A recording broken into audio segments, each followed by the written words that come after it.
Hello UCE families. Welcome to our last week in our monthly theme of deep listening. This week we will be focusing on the last 3 segments of the packet: At the Bedside, Blessing, and the Extra Mile. I hope the mantra of I am listening has been working for you, and as you will see in a few minutes, we will come back to that in a little bit. So first, at the bedside. This is a time for story usually, sometimes an activity. And this month, our deep listening bedside story focuses on the story of the prophet Elijah in the Hebrew scriptures. Have you ever had a scary experience? Perhaps a car accident, or a dog bite or attack, or a small fire in your kitchen? Something really scary like that. Do you find it helps to talk to someone after that? Someone who will truly listen? Well, this story about Elijah is about deep listening. And it goes something like this. Elijah believed that there was only one God. And unfortunately, a lot of the people at the time did not agree with him. They worshipped lots of gods, one of which was Baal, who was the god of rain, dew, like dew on the grass in the morning. And the people did not agree with Elijah about his belief in one God. And so Elijah set out to prove that there was just one true, powerful God. And so he set up this challenge, which is a long story in and of itself. And we won't go into that story here. But if you want, you can Google it or look it up in the Bible. It's in chapter Kings 1, I believe. Anyway, so Elijah challenges the people in their belief of their god Baal, and he wins the challenge.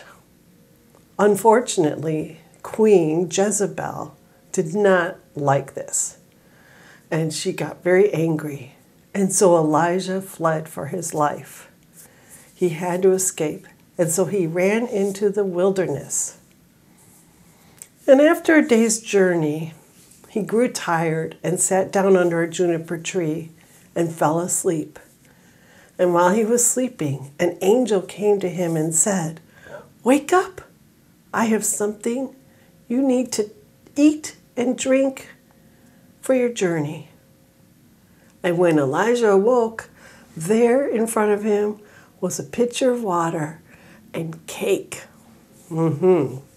So he ate and he drank, which of course made him tired, and so he fell asleep again. And after a while, he heard the angel saying to him again, "Elijah, wake up, eat and drink.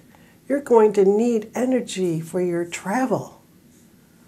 And so again he woke up, and there was more cake and water. So Elijah ate the cake, drank the water, and continued on his journey. And eventually he came to Mount Horeb, which was at the time believed to be the place where his God, his one and only God of the Hebrews, was to be. And so he climbed up Mount Horeb, went into a cave, and just sat. And he was waiting for the voice of God to come to him. And he did hear a voice. The voice said, "What are you doing here, Elijah?" And Elijah, of course, believed that this voice was God. And so Elijah says, "I'm not really sure. I just know that I'm very scared and frustrated. I defended you as my one and only God. I proved that you were the one and only God. And none of the people believe me, and they won't stay in covenant with you. The queen is after me. She's angry because I won this contest, and now I'm afraid and I don't know what to do. And then the voice spoke again. And because he believed that it was God, Elijah did what the voice asked him to do. And that was to come out of the cave. And so Elijah came out of the cave, and as he stood in the mouth of the cave, all of a sudden, there was this big wind, blew up from the mountainside, whipped all around, so hard that rocks started to fall off the mountainside. That must have been really scary, if you ask me. And so rocks are crashing down, but Elijah did not hear the voice of God in the wind. Then an earthquake shook the mountain, and still Elijah did not hear the voice of God. Then after that came a fire. The fire swept across the brush and over all the rocks. But Elijah knew that God was not in the fire either. And after a while, when the fire blew out, it was very quiet. And then in the calm is when Elijah heard the still, small voice. Some questions to think about and talk about after the story might be, when you are scared and worried, whose voice do you want to hear most? Perhaps it's your mom or your dad, or a brother or sister, aunt or an uncle or a grandma or grandpa. And when you want to tell a friend about something you're afraid of or worried about, who is it that you want to talk to? Who is it that listens most? In the Soul Matters packet, there's a link to a video by Leah Morris called I Am Listening. You can listen to it in its entirety, but I will play just a little bit of it here. I'm listening. I am listening. Spirit, speak to me. I'm listening. I am listening. Spirit, speak to me. My hands are wide open, eyes are wide open to see what I may be.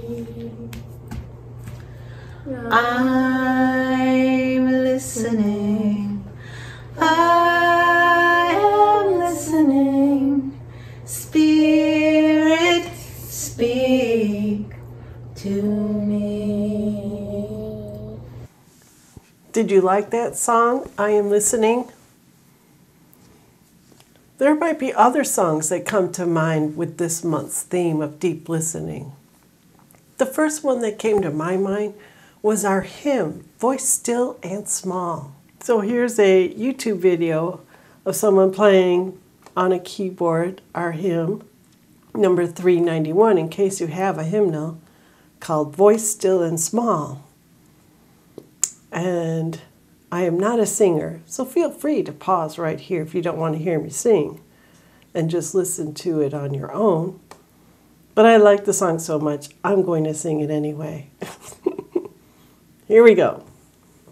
Voice still and small, deep inside all, I hear you call, singing.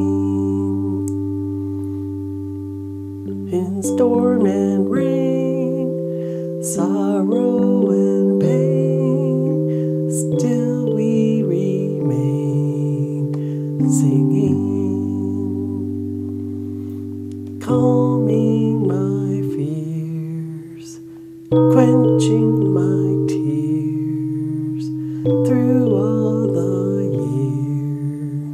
singing.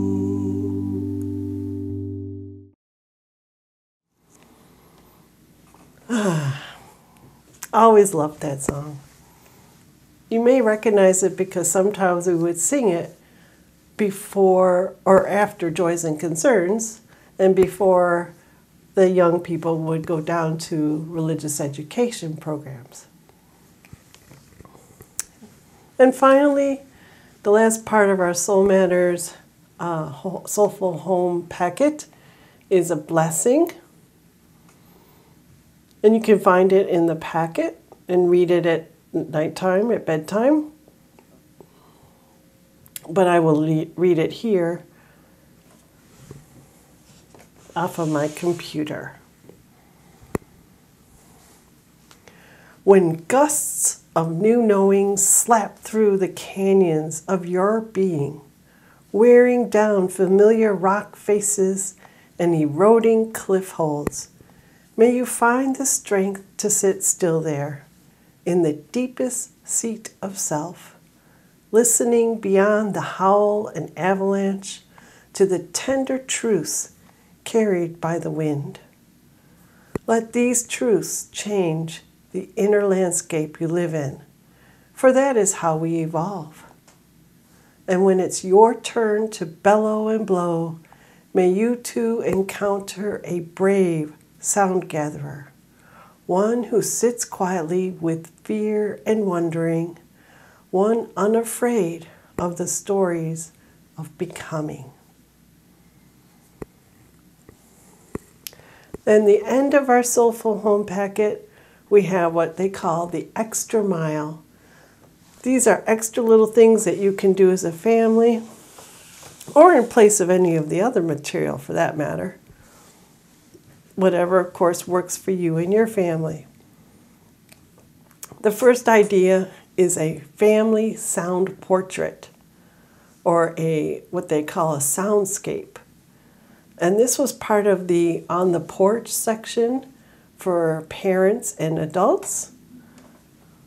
There was a video, or a sound clip, I should say, of sounds as part of that.